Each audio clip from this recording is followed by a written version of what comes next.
Alright, I want to just look at some very simple additive synthesis.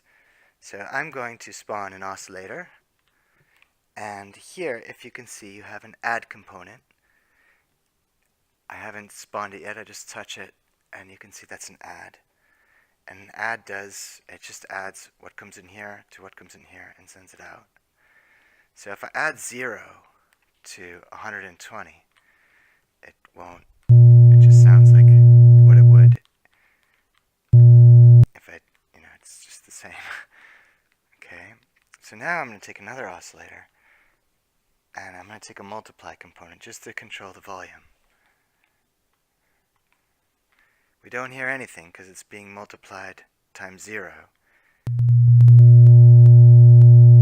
And now we hear 120 hertz times 120. Watch what happens when I just alter one hertz. Oh, that's 10, sorry. So I'm going to change my level of incrementation to 1.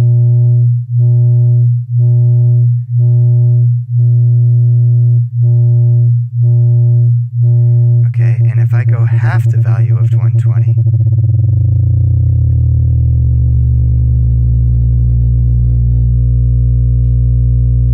you can hear, because the frequency is halved or doubled, they sound harmonic. If I just go 1 hertz above,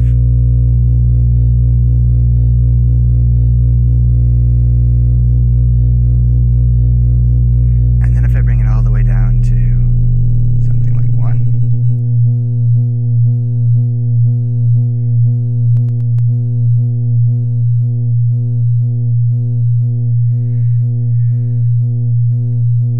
Okay. Now, let's say you wanted to distort your sounds. Right now, MuX has kind of a built-in limiter, which will prevent your sine waves from becoming square waves. And square waves are give an effect like of distortion or just weird sounds. When a frequency is oscillating, it goes from 0 to 1, back down through 0 to -1, and then back up to 0 again. That's 1 hertz. If it's 120 hertz, it does that 120 times a second. So right now, if you want to distort your stuff, you can come here and you can grab a minimum component, and I'm going to set that at 1. So that means that if you look at Eliza, it's going to output the smallest value. So it's never going to output anything bigger than 1 out of here. And I'm going to take a max component, and here I'm going to set it to -1.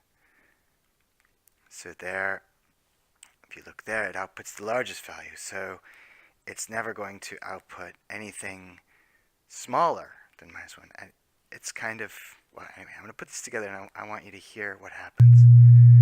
Okay, so right now, there's no distortion, but when I take my multiplier and start to increase that sound, again, there's no distortion here, and when I go over 1,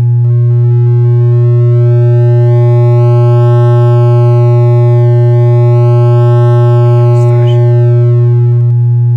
Now when I plug no distortion now, but when I plug another oscillator into the chain, you have distortion.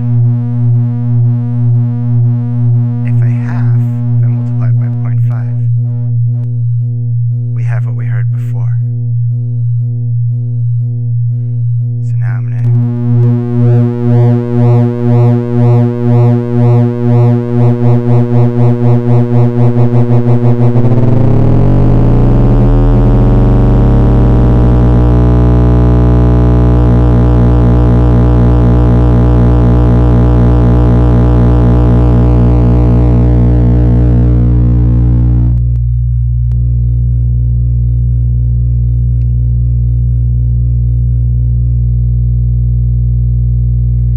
bring this value up to 120 again, and I'll go up in increments of 10, do it quick, and let's hear what that does when I distort it. Take here.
there you can see some additive synthesis. We have an oscillator going into an add component, going into a multiply component, which I distorted by using a min and a max value. I set the minimum at 1 and the maximum at -1. And that's the way with all your chains. If you set that in front, if you want to make a sine wave into a square wave, which will distort it, which will give it that weird sound, that's what you do. Okay.